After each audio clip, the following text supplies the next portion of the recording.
Muy bien. Bueno, mis hermanos, qué bueno que les veo. Gracias a Dios que están por aquí. Vamos a comenzar con una oración y después vamos a empezar. Entonces, oramos. Amoroso Dios, muchas gracias por tus bondades, por tus misericordias. Gracias, Señor, porque has permitido que podamos estar conscientes de nuestra preparación y estudiar, Señor, las cosas que consideramos que son importantes para la vida de nuestras iglesias, de nuestras almas. Y suplicamos que tú a través de tu palabra dirijas nuestra atención hacia lo que es importante. Oh Dios, bendice cada uno de mis hermanos, cuida de las iglesias donde que representamos, algunos de mis hermanos que no son de aquí de Aguascalientes, y a nuestra iglesia aquí local, bendícele también y procura el bien que tienes preparado para él. Así que te suplicamos, Señor, que te quedes con nosotros en esta noche, en el nombre de Jesús. Amén. Amén. Amén, amén. Muy bien. Bueno, hermanos, la vez pasada, bueno, cuando empezamos este curso, hablamos acerca de que iba a ser un estudio sobre la carta, las siete iglesias del Apocalipsis. Era solamente, vimos capítulo uno, 2, 3 y 4. Y terminé con hasta el 4. Entonces, vamos a empezar una nueva serie de clases. Ya no vamos a ver nada del Apocalipsis.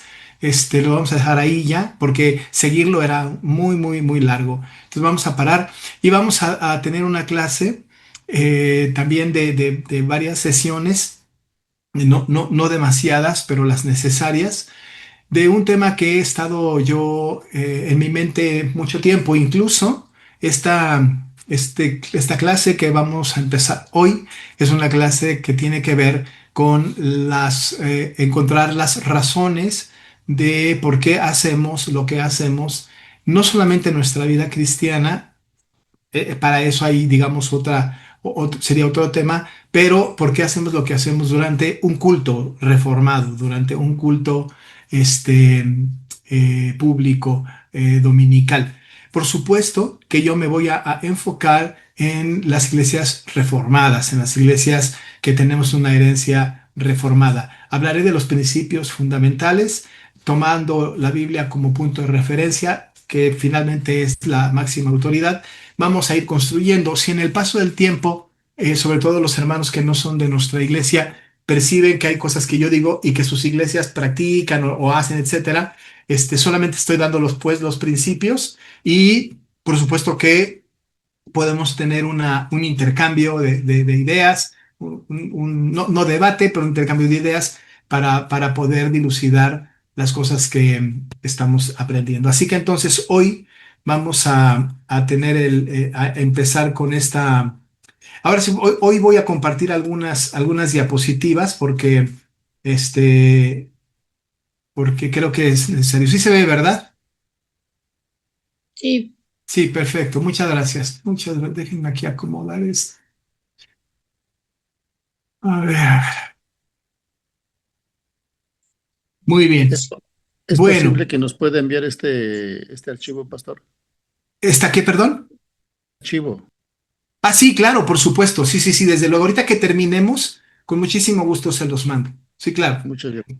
Aquí entonces, ¿por qué hacemos lo que hacemos? Déjenme platicarles que este tema yo lo he enseñado en algunas otras iglesias, más presbiterianas, desde luego, a petición de algunas, un par de presbiterios, qué sé yo, y considero que es un asunto de suma importancia y ahorita vamos a ver por qué. El asunto es tratar de entender por qué hacemos lo que hacemos. Es decir, tenemos un culto, ¿por qué lo tenemos así? ¿Por qué leemos lo que leemos? ¿Por qué oramos como oramos? ¿Por qué cantamos por como cantamos?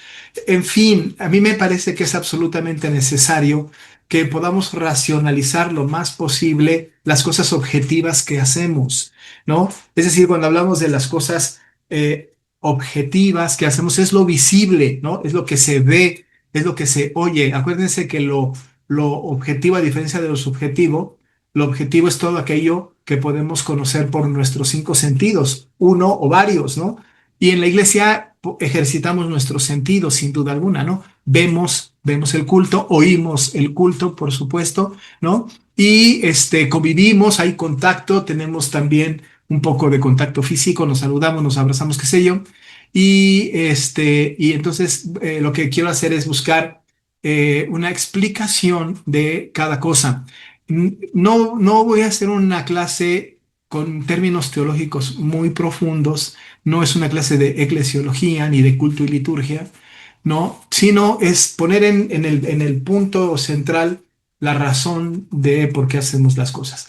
Y esta clase surge a partir de, no solamente en la iglesia Manuel, pero en otras iglesias, a partir de preguntas, de dudas, de cuestionamientos y de preguntas, ¿no? Vamos a llegar a ese punto ahorita en la clase de hoy y quisiera que fuéramos como muy de la mano en este entendimiento, ¿no? Entonces vamos a tratar de descubrir por qué hacemos lo que hacemos. Así que voy a ir compartiendo estas diapositivas, ¿no?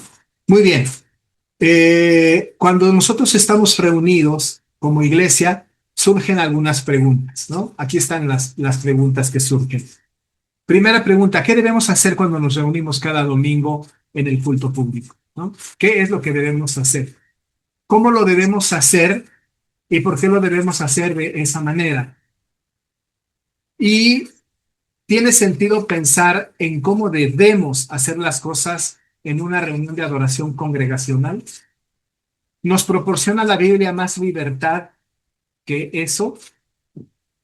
En este tiempo vamos a pensar acerca de las razones bíblicas para permitir que solo la escritura evaluar y estructurar nuestras reuniones de adoración. Es decir, vamos a tratar de que la Biblia sea la única que dirija nuestra atención en aquellas cosas que nosotros estamos haciendo, ¿no?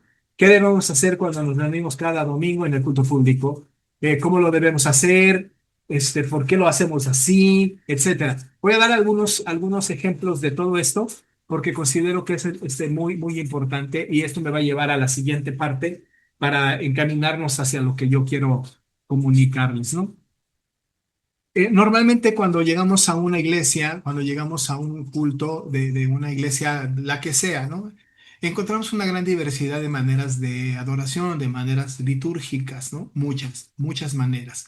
De tal manera que incluso por apellidos denominacionales podemos casi adivinar qué cosas vamos a encontrarnos en cada iglesia. Pues si vamos a una Pentecostés, vamos a encontrarnos con una alabanza muy alta, muy continua, con cantos muy alegres y con manifestaciones muy corporales de levantar las manos, de llorar, incluso a veces hasta de caerse y cosas así, ¿no?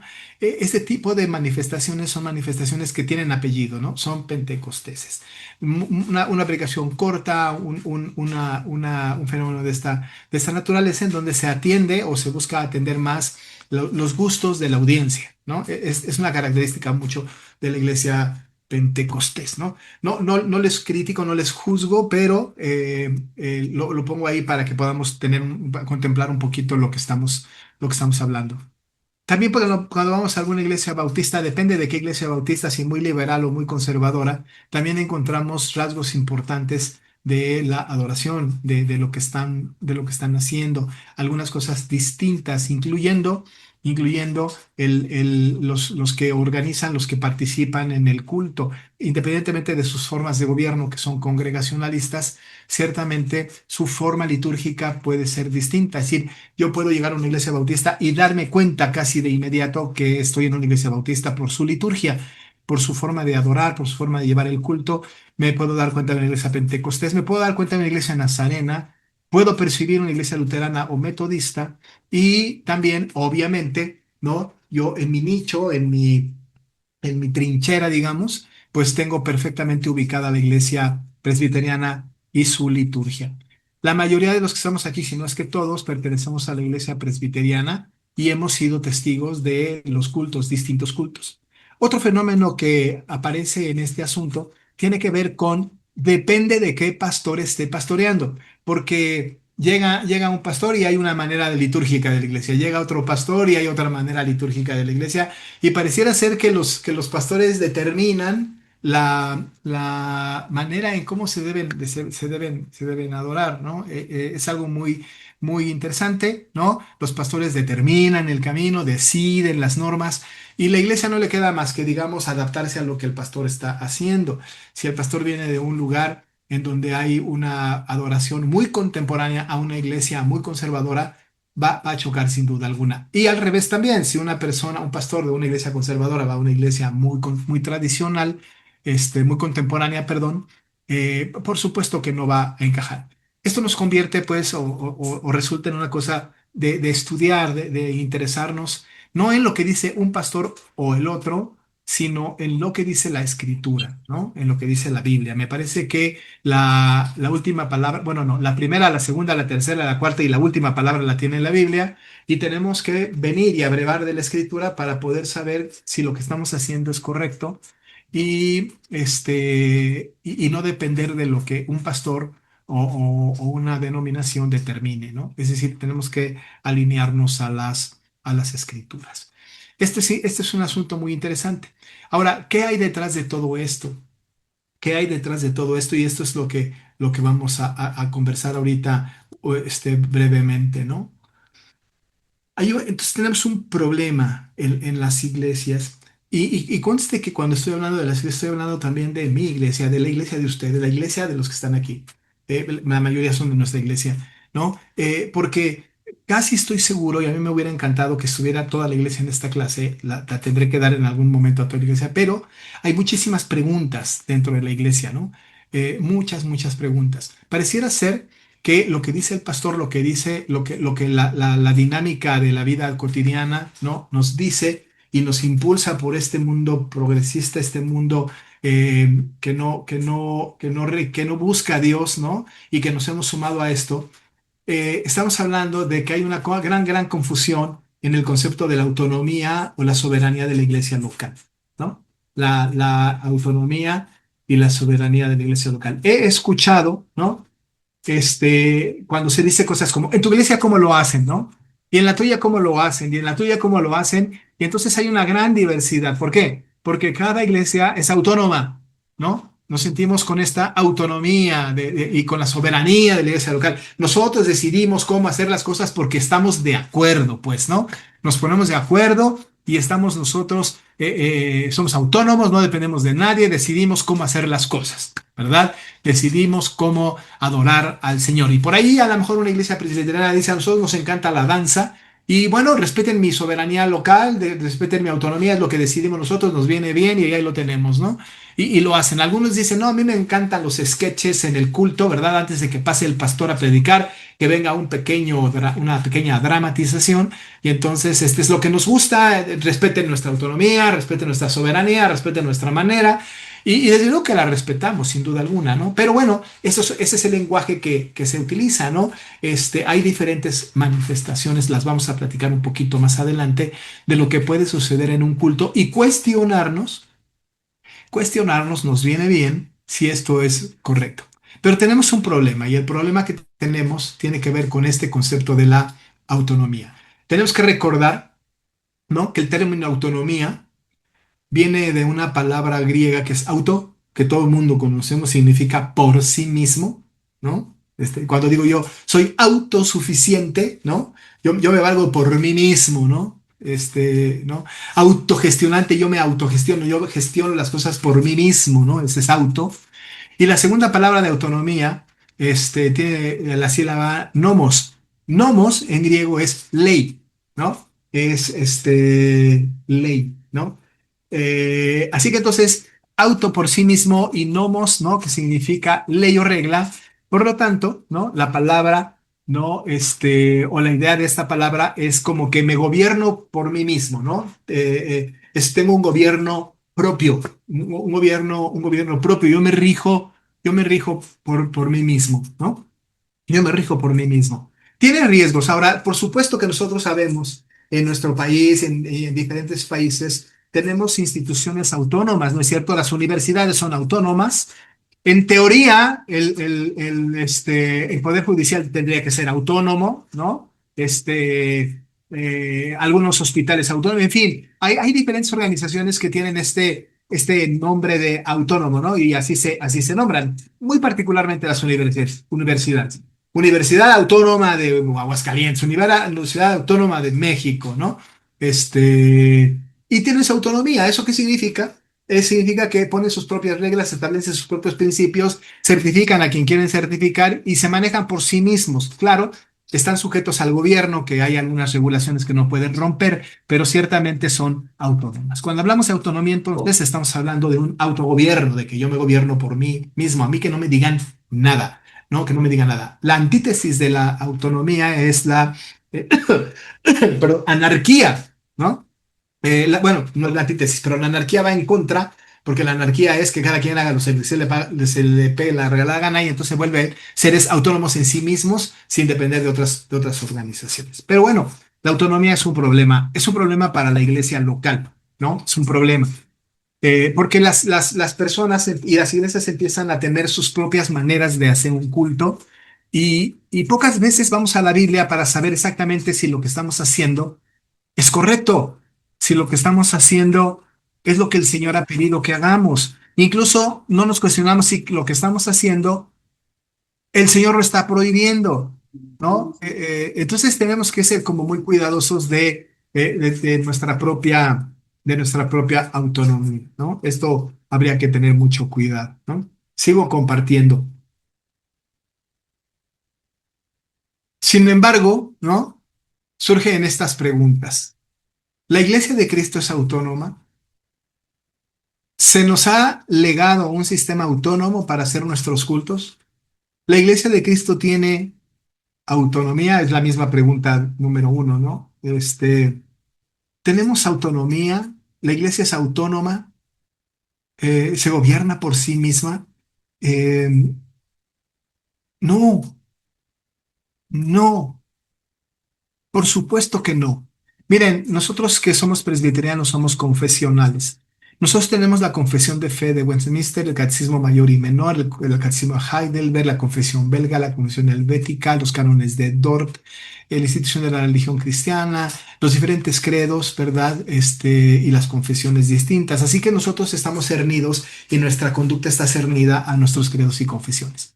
Para cuando hablamos de la autonomía, tenemos que considerar que la autonomía no puede rebasar tres cosas. Hay tres cosas que la autonomía no puede rebasar. Es decir, yo puedo hacer lo que me dé la gana como iglesia, pero hay tres cosas que no pueden ser rebasadas por nuestra supuesta autonomía. ¿Cuáles son? Primero, la escritura, la palabra del Señor. No somos autónomos para decidir algo que vaya en contra de la escritura. Ahora imagínense que nos reunimos como congregación y decimos, hermanos, bueno, nosotros vamos a votar, ¿verdad? Porque somos autónomos. Vamos a decidir si seguimos creyendo en la Trinidad, ¿no? Y entonces la mayoría vota que no creamos en la Trinidad. Evidentemente, es una falacia. No podemos ir en ese camino, ¿no? Déjenme cerrar mi puerta porque está lloviendo muy fuerte. Denme un segundo, por favor.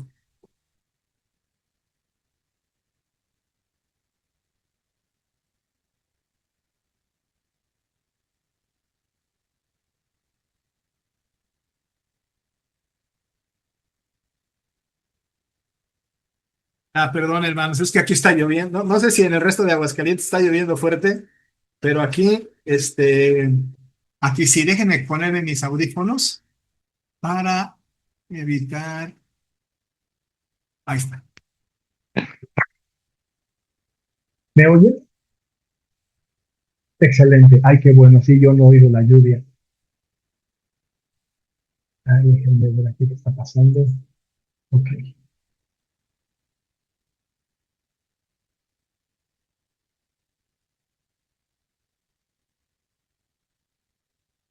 ¿Qué pasó? Bueno, muy bien. ¿Qué oigo por ahí? Algo, algún llanto o algo, ¿es cierto o no? A ver, aguántenme tantito porque a lo mejor está prendido. Ya está. Ay, qué cosa. Tenía yo prendido aquí otra cosa. Bueno, muy bien, excelente. Así que entonces estamos hablando ya, voy a recapitular. Estamos hablando de la. Ay, me cruzó, ok.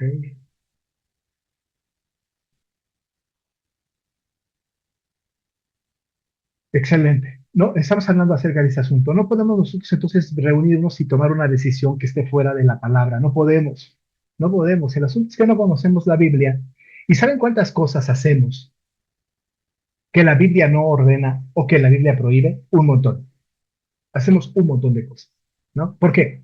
Porque está bien, ¿no? Porque nos viene bien, porque está padre, porque es contemporáneo, es moderno, todas las iglesias lo están haciendo. Y nosotros tenemos la autonomía necesaria, ¿no? La soberanía necesaria, podemos decidir lo que nosotros queramos y decidimos hacer las cosas como se nos imagina, ¿no? Y puede ser que estemos en contra de lo que la Biblia dice, ¿no?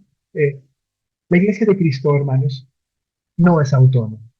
Primero, la escritura. La escritura determina nuestros procederes. No podemos brincar la escritura. Pero la segunda cosa es que no podemos nosotros como iglesia presbiteriana brincar nuestros credos y confesiones. No podemos. Bueno, de que podemos, podemos, pero no debemos, ¿no? No debemos. Es decir, no nos podemos, ¿no? Saltar lo que dicen los credos y las confesiones. Los credos y las confesiones tienen muchísima orientación de cómo debemos de reunirnos, qué debemos hacer y cómo debemos hacer basado en la escritura.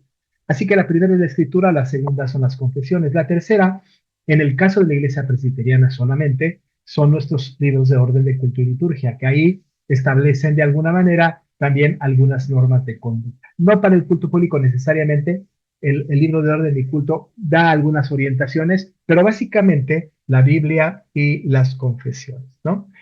Hay a veces personas que hablan acerca de las intenciones, eso ya lo he dicho en algún momento, pero lo repito porque viene al caso con este tema, las intenciones. Algunas personas hablan de intenciones, ¿no? Es decir, vamos a hacer esto, ¿no? Yo me he topado con eso, ¿verdad? A ver, es que quiero que había una muchacha que tocaba el violín muy bonito y la mamá dijo, pastor, nos gustaría que mi hija tocara en el culto con el violín, ¿no? Porque toca muy lindo, y quiero que toque, ¿no? Y la gran pregunta es, ¿no? ¿Para qué? Eh, no, claro, ella ya había organizado que venían los tíos, los abuelos, los parientes, porque querían que vinieran a escuchar a su niña tocar el violín. Las motivaciones eran un poquito raras, ¿no? Y por otro lado, no encajaba en la estructura de culto de una iglesia reformada. Y bueno, yo le pregunté y le dije que no. Y al final, no, me dijo, es que pastor, usted no sabe las intenciones del corazón de mi hija. Y aquí estamos en un problema, porque no podemos nosotros organizar un culto y dirigir un culto y participar en un culto basando en las intenciones, porque las intenciones que no están alineadas a la palabra de Dios, las intenciones son pecaminosas, pecaminosas. Si mi intención de corazón es esa, no hay nada más perverso y engañoso que el corazón del hombre. Así que hay que tener mucho cuidado con las intenciones. Pueden ser muy lindas intenciones, pero pueden estar alejadas de lo que manda la escritura, ¿no? Decimos, bueno, vamos a hacer esto, vamos a hacer lo otro, ¿no? Los jóvenes han preparado un cuadro, una representación, ¿verdad? No sé ya se me fue la palabra, ¿cómo se llama esto de van letra por letra y cada letra dice acróstico, ¿no? Y van haciendo esto y quieren presentarse en el culto porque ya les salió bonito, incluso hablan acerca de es que queremos glorificar a Dios con eso, etcétera, y es una buena intención y lo permitimos que suceda y la gente queda muy linda y muy contenta. La pregunta es, ¿agradamos a Dios con eso? ¿Es lo que Dios ha pedido que hagamos en el culto? ¿Sí o no? Eso es lo que tenemos que investigar, eso es lo que tenemos que estudiar. Tenemos que tener mucho cuidado con el tema de la autonomía.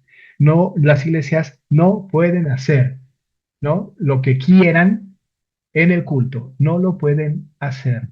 Porque hacer lo que quieran en el culto están basando el culto, está haciendo el culto muy antropocéntrico, ¿no? Y la gente hace un culto para que la gente esté contenta, esté alegre, esté feliz y no estamos buscando agradar al Señor. Eso es algo muy grave, muy, muy grave. Tristemente, las iglesias que ponen mucho énfasis en esto, ¿verdad? En hacer los cultos exactamente como dice la Escritura, pueden perder membresía. ¿Por qué? Porque no está alegre, porque la iglesia de junto, ¿no? Está muy alegre, cantan mucho ¿no? Y brincan ¿no? Y bueno, y se van, ¿no? Algunas iglesias de corte presbiteriano reformado dicen, pues si no queremos perder a nuestros jóvenes, tenemos que sumarnos a esta dinámica de como los pentecostales. Ahí es donde empezamos a torcer y a pensar que somos completamente capaces de decidir por nosotros mismos sin estudiar la Biblia lo que es bueno y lo que es bueno para nuestro propio desarrollo o para que le demos gusto a las personas, ¿no? Muy bien. Las escrituras entonces tienen toda la autoridad para decirnos qué podemos y qué no podemos hacer en el culto público. Ante esto, ¿no? Surgen nuevas preguntas, ¿no? Si ustedes se dan cuenta, no hemos tocado la Biblia, pero porque ahorita estoy presentando nada más un poco la introducción para que después vayamos cosa por cosa tomando la escritura como ejemplo y con un par de libros que voy a recomendar. Estas preguntas. Cada parte del culto tiene una instrucción bíblica, ¿verdad? Vámonos una por una. Cada parte del culto tiene una instrucción bíblica. ¿Por qué hay preludio? ¿Por qué hay un llamamiento a la adoración? ¿Por qué hay confesión? ¿Por qué hay intercesión? ¿Por qué las ofrendas? ¿Por qué las ofrendas donde las ponemos? ¿Por qué no las ponemos después del sermón? Así logramos que si el sermón está bueno, la ofrenda es mejor. ¿Por qué la bendición así del pastor? ¿Por qué? A mí me gustaría que pudiésemos nosotros buscar justamente por qué el llamamiento a la adoración, ¿no? Tiene una instrucción bíblica, la confesión tiene una instrucción bíblica, la intercesión tiene una instrucción bíblica, los cantos tienen una instrucción bíblica, la lectura, así como la hacemos, hay una instrucción bíblica, es decir, cada parte del culto nos preguntamos, tiene una instrucción bíblica. Es legítimo, hermanos, cuando llegamos a alguna iglesia, es legítimo preguntarnos, esto está autorizado por la palabra, hay una instrucción bíblica para eso, ¿no? Ahorita conversamos algunas cosas y las pondré ahí sobre la mesa para que las platiquemos. No, dos. ¿Por qué solo participan en la dirección del culto los varones? Miren, eso es sumamente importante y bien difícil, sobre todo por el énfasis ahora del feminismo actual que ya está en las iglesias, ¿no? Que ya penetró a nuestras iglesias y que está haciendo mucho daño. La pregunta es, ¿por qué solo participan en la dirección del culto los varones? Tenemos que analizar, ¿no? Con mucho cuidado, ¿está bien o está mal? ¿Estamos cometiendo un error? Estamos cayendo en el error de no ser inclusivos, ¿no? Ahora la palabra está de moda. Hay iglesias que dicen, vamos a que Participen, ¿verdad? No sé si me siguen oyendo, ¿verdad? Ah, ok. Que todos participen. Hay iglesias que dicen que dirijan el culto a los niños este domingo, que dirijan el culto a los jóvenes, que dirijan el culto a las mujeres, que dirijan el culto no sé cuál, no sé quién, y repartimos la dirección de culto en toda la iglesia. Una linda intención, una cosa muy incluyente. La pregunta ¿es correcto? ¿La Biblia lo autoriza? Si sí lo autoriza, hagámoslo. Si no lo autoriza, reflexionemos sobre eso.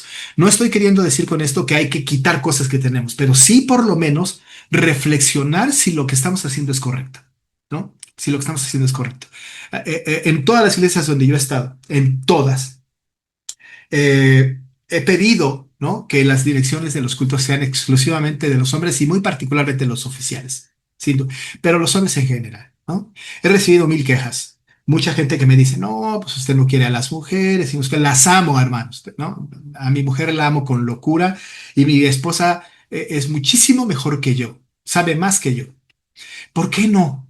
Hay que evaluarlo, hay que analizarlo y a través de la escritura. Y si la Biblia lo dice, bueno, pues entonces habrá que tomar en cuenta eso. Si dice otra cosa, bueno, pues entonces habrá que hacer lo que la Biblia diga. ¿Por qué la Santa Cena, muy particularmente en nuestra iglesia, siempre es igual? ¿No sería bueno cambiar de vez en cuando para hacerla un poquito menos monótona? ¿No? Los que han participado y han visto cómo administro el sacramento de la Santa Cena pueden decir, es idéntica, incluso en una iglesia donde estuve muchos años, ya la gente hasta se sabía de memoria lo que yo iba a decir. Algunas cosas, no todo, ¿no? Lo aprendieron. La pregunta es, ¿de verdad? ¿No podemos hacerla un poquito más dinámica, más alegre, que un domingo tengamos una hogaza de pan, una copa y que la gente vaya pasando, arrancando un pedacito de pan, bebiendo de la copa, y otro domingo que se formen dos personas aquí, una con el pan y otra con la copa. Otro domingo repartimos las dos cosas juntas a la iglesia y que se la vayan comiendo como la van recibiendo. Qué sé yo, alguna vez quitamos la confesión, otro día quitamos las palabras de Pablo. Hagamos la más dinámica porque está como muy... La Santa Cena. Está como muy acartonada, entonces tenemos que hacer algo un poquito más divertido, un poquito que sea un poco más diferente, ¿no? Pues para que la gente no se aburra, pues, ¿no? Y la pregunta es, ¿no? La pregunta que tenemos aquí y que está puesta aquí en la mesa. Y son las cosas que voy a hablar, ¿eh? Porque siempre es igual. ¿No sería bueno de vez en cuando hacerlo un poco menos monótono, ¿no? Además que el pastor no nos empieza a decir que los ignorantes y los pérjuros y los borrachos, que no diga esas cosas, ¿no? Porque nos ofende. ¿Será? Hay que buscar la respuesta. El orden del culto sí debe de guardar la misma dinámica. Habría que buscar la respuesta a eso, ¿no? La misma dinámica, exactamente lo mismo, puede cambiar, tenemos que platicar un poquito de eso. ¿Por qué no presentamos a los niños como otras iglesias? Es súper interesante, igual que como el tema de la dirección de las hermanas en el culto. ¿Por qué no presentamos niños? Una buena pregunta, ¿no? Porque déjenme decirles, hermanos, que mucha iglesia presbiteriana, muchísima iglesia presbiteriana presenta niños, ¿no? Ahora, no pasa nada, no se van a ir al infierno, no están quemando al niño ni nada, ¿no? No pasa nada, pero la pregunta ¿es algo que la Biblia ordena? Tenemos que hablar incluso desde la teología histórica. ¿Cuándo empezó el tema de la presentación de los niños? ¿Por qué y por quién?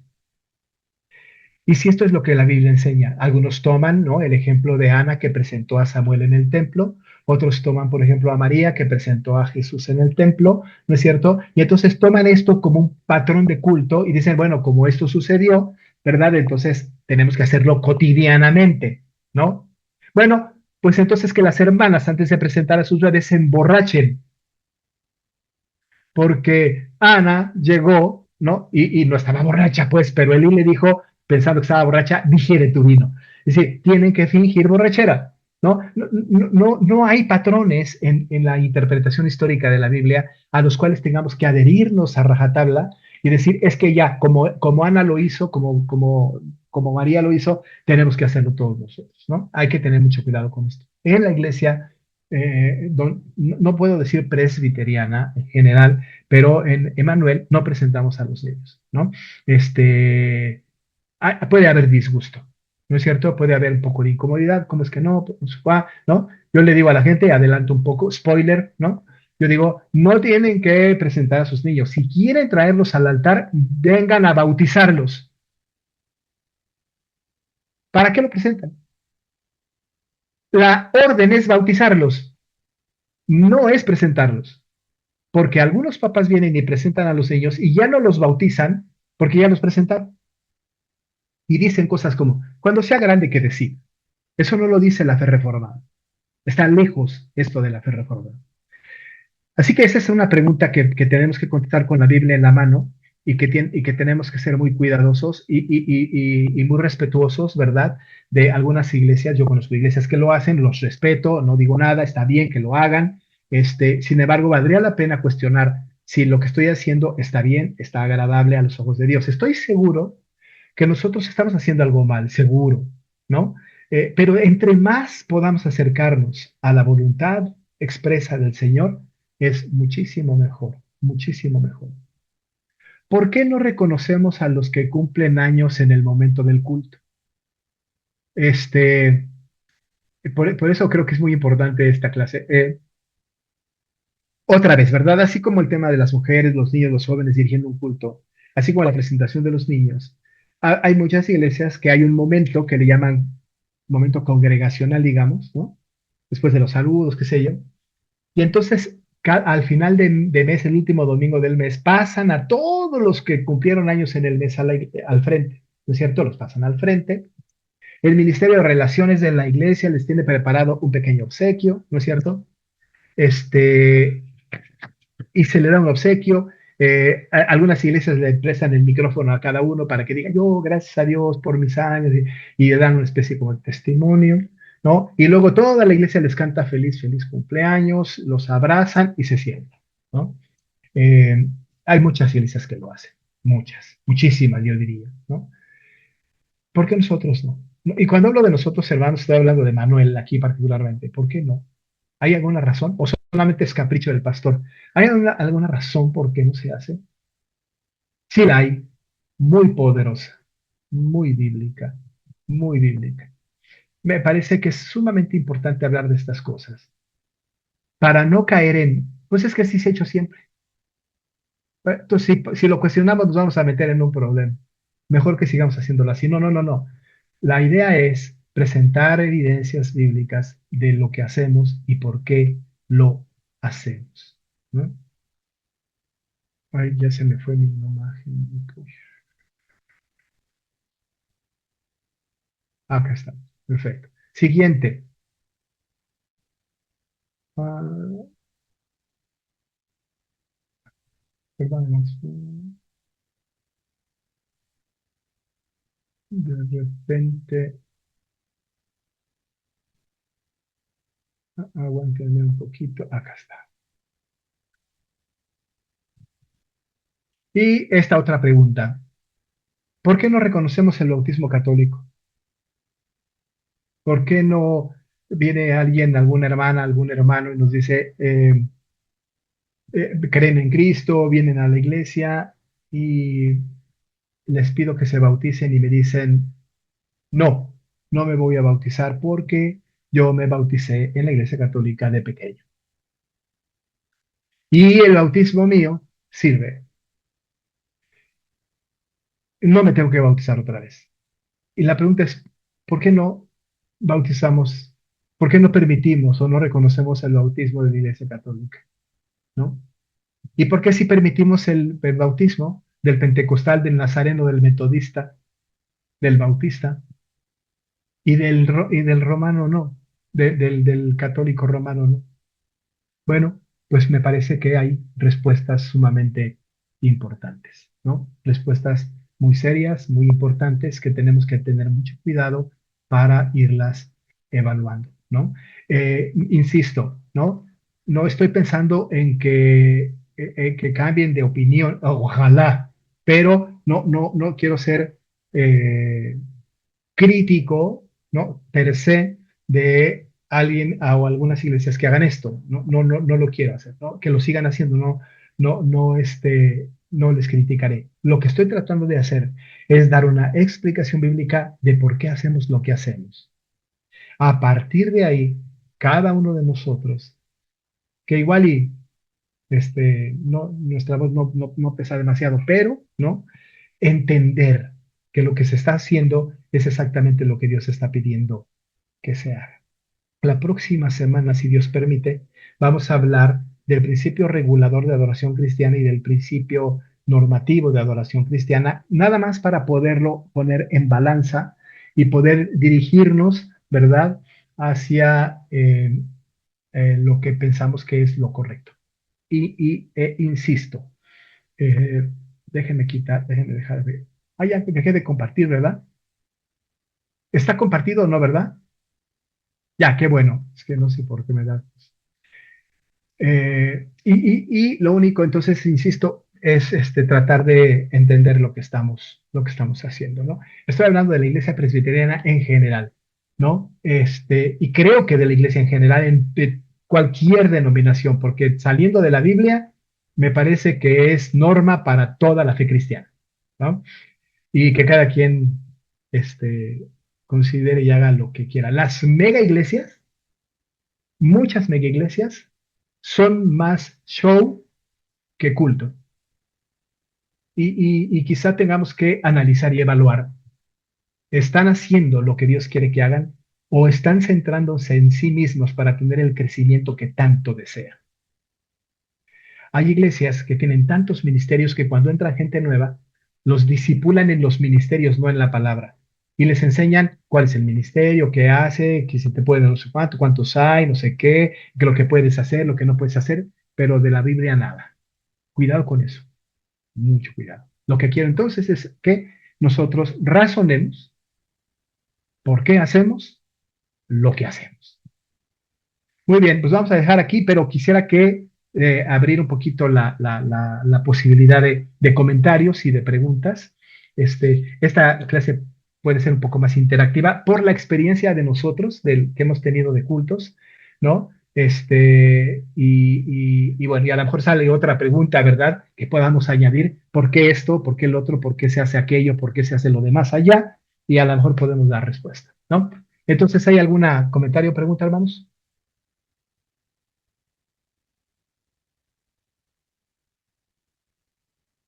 Muy bien, me parece que...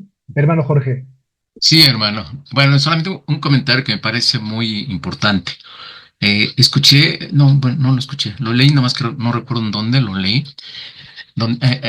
refiriéndose a la alabanza, o sea, o a los cantos, a los himnos, ¿verdad?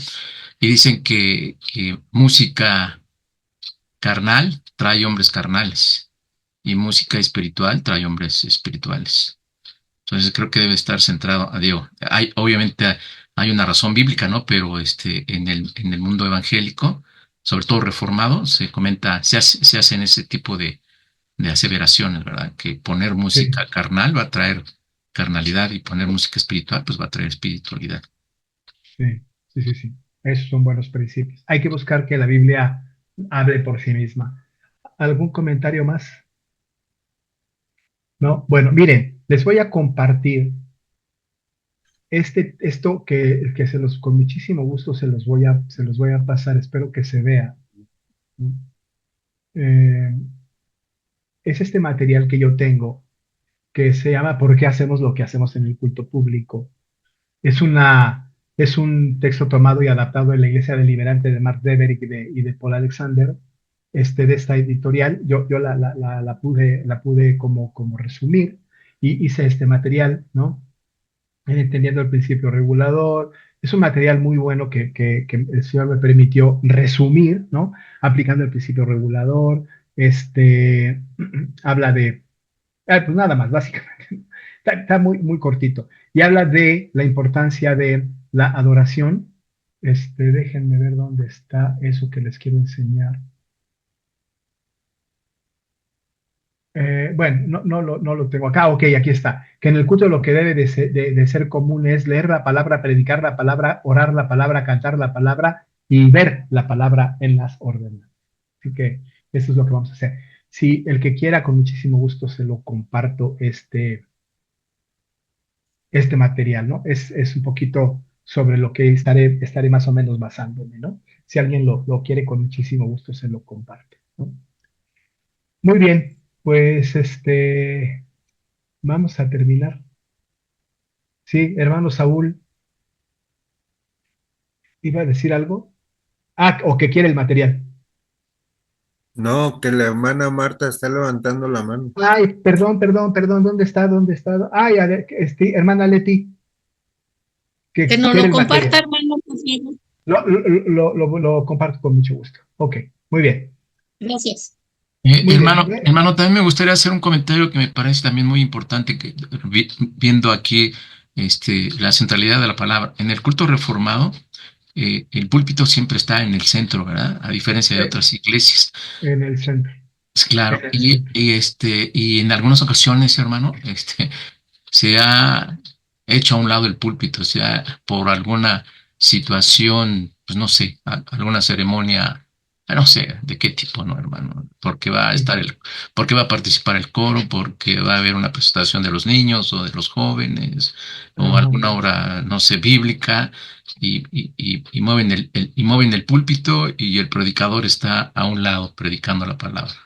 Sí, sí, Sí, sí. me parece que cometemos esos errores muy, muy graves, como dice usted, hermano, con una buena Sí, intención, pero con una mala, fundamento bíblico. sí, sí. El púlpito en sí no es importante. En la palabra abierta en el púlpito, esa es el centro ¿no? de la atención. Ahora que estuve en Alemania, vi iglesias romanistas y vi iglesias luteranas. Las iglesias romanistas tienen su púlpito en un nicho arriba a un lado, suben por una escalera como de caracol y ahí a un lado tienen un nicho y el sacerdote desde ahí lanzaba la homilía, ¿verdad? De un lado, pero cuando fue la reforma, la iglesia luterana trajo el púlpito al centro, ¿no? Y Calvino lo reforzó y a partir de ahí la idea es la centralidad de la palabra, ¿no? Y debe de estar en el centro, en la predicación. Incluso, a lo mejor tendríamos que llegar a eso, ninguna persona atrás, nadie sentado atrás, ¿no? Absolutamente nadie. Veremos las razones, pero sí, tiene razón. Tenemos que ser muy cuidadosos de no caer en el legalismo también, pero hay que ir con cuidado en el análisis. Marcos, ¿Sí me escuchó? sí, claro. Sí, bueno. También algo que a mí me cambió mucho la visión acerca del culto es, ahora sí que desde el principio, ¿no? A veces estamos viendo este tipo de formas, de medios, de cambios, desde la vista de qué se va a ofrecer del púlpito hacia la iglesia. Pero yo creo que todos debemos empezar con que sabiendo que nosotros vamos a hacer una adoración. O sea, el culto es para Dios, no somos nosotros los receptores o los espectadores de un culto. Esa es la gran diferencia con otro tipo de iglesias, donde la gente va a ver qué le ofrecen, donde la gente va a ver qué le gusta, qué no le gusta, si me gustó la predicación, si me gustó el coro, si me gustó la banda. Nosotros vamos al revés. Nosotros vamos a darle adoración a Dios, a ofrecer adoración a Dios. Por eso es tan importante hacerlo de la forma en la que Él nos la está pidiendo. No nos está pidiendo cómo darle a la iglesia, sino cómo la iglesia le va a dar a Él. Por eso debemos obedecer lo que Él nos dice. Amén, amén. Sí, sin duda. El propósito principal de un culto es venimos a adorarle. Si resultamos edificados es un extra, pero Él debe de ser adorado, ¿no? Debe de ser adorado. Miren, ahorita que habló Marcos de eso, ese libro lo voy a compartir a ver si lo tienen al alcance, ¿verdad? Se llama La Adoración Reformada. Buenísimo, pequeño. Está chiquito, miren. Pero la adoración reformada, no